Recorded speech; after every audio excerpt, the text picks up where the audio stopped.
O si Coach Bamboo po, makakasama din namin dito one day. At ang asawa ko, ang asawa ko po, kailangan ninyong marinig kumanta.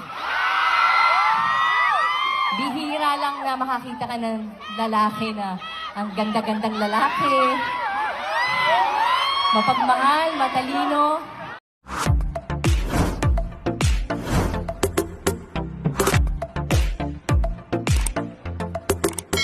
Matteo Guidicelli hindi napigilan ang kiligin matapos mas special mention at purihin sa harap ng maraming tao ng kanyang misis na si Sara Geronimo.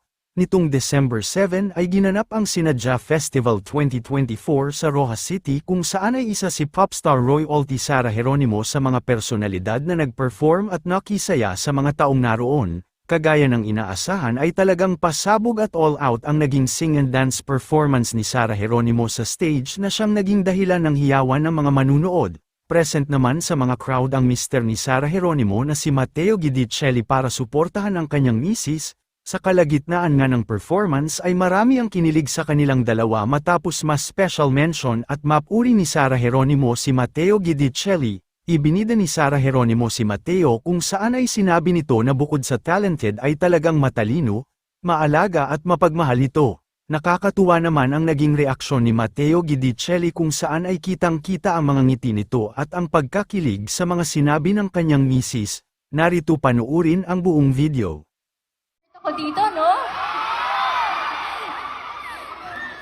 Marami pa po tayong pwedeng pagsamahan. O si Coach Bamboo po, makakasama din namin dito one day. At ang asawa ko, ang asawa ko po, kailangan ninyong marinig kumanta. Bihira lang na makakita ka ng lalaki na ang ganda-gandang lalaki. Mapagmahal, matalino. Sana mausog.